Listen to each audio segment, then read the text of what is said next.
Viewers, आज हम लोग के पास एक बहुत ही कमाल का क्वेश्चन है find first and last position of element in sorted array. यानी कि हम लोग को एक सॉर्टेड एरे गिवन होगा, साथ ही साथ टाइम कॉम्प्लेक्सिटी बोला है ऑर्डर ऑफ लॉग एन। पहले तो हम लोग को क्वेश्चन को पहचानना होता है, तो हम लोगों के पास दो मेजर पॉइंट है। पहला है सॉर्टेड एरे, दूसरा है कि टाइम कॉम्प्लेक्सिटी होना चाहिए ऑर्डर ऑफ लॉग एन। इससे हम लोग को ये बात अभी तक समझ आ गया है कि ये एक बाइनरी सर्च का ही क्वेश्चन है। और दूसरा पॉइंट ये है कि हम लोग को निकालना है फर्स्ट एंड लास्ट ऑकरेंस। हम लोगों के सामने हम लोगों का एक एरे है, ठीक है। एरे में वैल्यू है 5, 7, 7, 8, 8, 10, ठीक है। पहली बार कब ऑकर हुआ? थर्ड पोजीशन पे। आखिरी बार कब ऑकर हुआ? फोर्थ पोजीशन पे। तो हम लोगों का फर्स्ट ऑकरेंस का आउटपुट 3 एंड लास्ट ऑकरेंस का आउटपुट होगा 4। लेकिन अगर हम लोग इसको इस तरीके से देखें कि मान लो वो वैल्यू एग्जिस्ट ही नहीं करता, तो उस पॉइंट पे हमें -1 रिटर्न कर देना है। लेकिन अगर मान लो कोई एक ही वैल्यू एग्जिस्ट कर रहा है 1 और मेरा टारगेट वैल्यू भी है 1, तो आउटपुट क्या होगा? तो मेरा फर्स्ट ऑकरेंस और लास्ट ऑकरेंस 0, 0 पे हुआ है। यानी 0 पे ही मेरा पहली बार आया है, 0 पे ही मेरा आखिरी बार आया है, तो 0, 0 ही मेरा इसका आउटपुट हो जाएगा। तो आइए चलिए कोड की तरफ बढ़ते हैं। सबसे पहले अगर हम लोग अपने कोड में ध्यान से देखें तो हमें रिटर्न करना है एक एरे को, ठीक है, इंटीजर ऑफ एरे को। तो मैं क्या कर रही हूँ, एक इंटीजर ऑफ एरे बना ही ले रही हूँ, जिसका फर्स्ट पोजीशन और लास्ट पोजीशन में मैं -1 इनिशियलाइज कर दे रही हूँ। सेकंड, अगर मेरा वैल्यू इक्वल टू 0, यानी कि अगर मेरा वैल्यू एग्जिस्ट ही नहीं कर रहा है, उस पॉइंट पे मुझे क्या रिटर्न करना है? उस पॉइंट पे मुझे S1 यानी जो भी मेरा एरे है जिसमें -1 है वही रिटर्न कर देना है। अदरवाइज मुझे चेक करना है कि मेरा वैल्यू अगर इक्वल टू 1 है और जो मेरा टारगेट वैल्यू है वो इक्वल टू जो मेरा वैल्यू आ रहा है उसके है, तो उस पॉइंट पे मुझे क्या करना है, जो मेरा SL उसके फर्स्ट पोजीशन उसके लास्ट पोजीशन पे 0, 0 इनिशियलाइज कर देना है और उसी को रिटर्न कर देना है।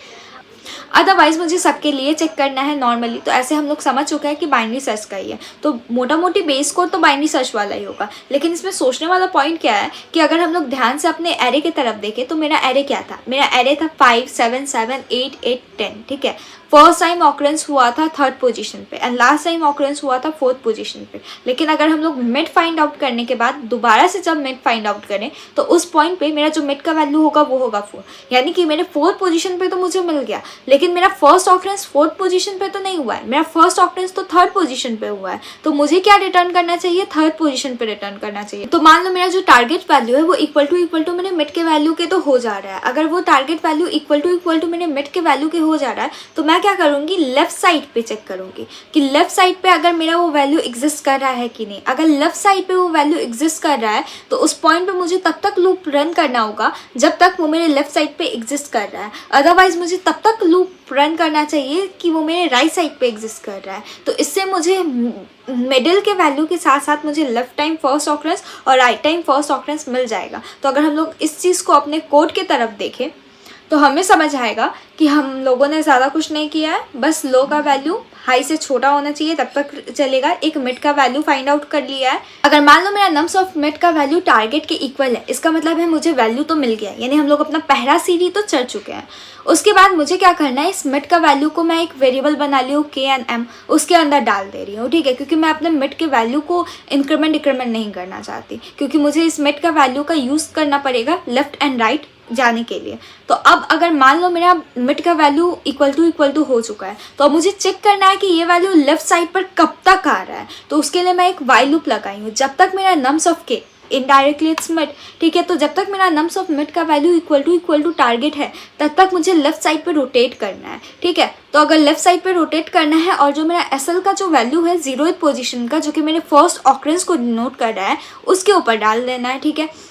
लेकिन अगर मान लो मैं अपने सबसे फर्स्ट ऑकरेंस पे, यानी मेरा जो K का वैल्यू है वो 0 है, ठीक है, यानी मेरा मिड 0 पोजीशन पे एग्जिस्ट कर रहा है, उस पॉइंट पे अगर मैं लेफ्ट जाऊंगी तो वो वैल्यू तो एग्जिस्ट ही नहीं करता है। तो उस पॉइंट पे तो मुझे ब्रेक करना पड़ेगा, है ना। तो इसलिए मैं यहाँ पर अगर ऐसा कोई पोजीशन आता है तो उस पॉइंट पे मैं ब्रेक कर दे रही हूँ।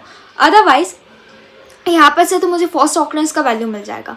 अदरवाइज मुझे लास्ट ऑकरेंस का वैल्यू चाहिए, तो मैं सेम तरीके से राइट साइड पे आइटरेट करूंगी M के सहारे, जहाँ पर मेरा जो वैल्यू है राइट साइड पे बढ़ेगा, यानी प्लस होगा मिड का वैल्यू। मान लो जो मेरा एरे है वो है 0 से लेकर के 5 तक, ठीक है, लेकिन मेरा नम्स डॉट लेंथ क्योंकि 1 से काउंट करता है तो वैल्यू तो उसके अंदर 6 होगा। तो अगर मेरा M 6 के इक्वल हो जाता है, इसका मतलब है कि वो वैल्यू अब और एग्जिस्ट नहीं कर रहा, क्योंकि मेरा एरे इतना बड़ा है ही नहीं। तो मुझे क्या करना, उस पॉइंट पे ब्रेक कर जाना है, ठीक है। इस तरीके से हम लोगों को अपने first occurrence and last occurrence का वैल्यू मिल जाएगा, ठीक है। और हम लोग का जो 2 मेजर पॉइंट था बाइनरी सर्च का कंडीशन, वो तो हम लोग को यूज़ करना ही है। अगर हम लोग का जो मिड का वैल्यू है वो टारगेट वैल्यू से बड़ा है तो उस पॉइंट पे हमें राइट साइड पे इटरेट करना है, अदरवाइज हम लोग को लेफ्ट साइड पे इटरेट करना है। इसी चीज़ को मैंने जस्ट कोड में लिखा हुआ है। और अगर मान लो इतना कुछ करने के बाद भी मुझे S1 का कोई वैल्यू नहीं मिल पाता है तो जो भी मेरे पास S1 का वैल्यू होगा उसे रिटर्न करवा देना है, यानी -1 इस तरीके से हम लोग इस कोड को टैकल कर सकते हैं। तो जैसा कि हम लोगों ने देखा ये कोड बहुत ईजी था, लेकिन हमें एक हाई लेवल थिंकिंग देता है। So thank you for watching.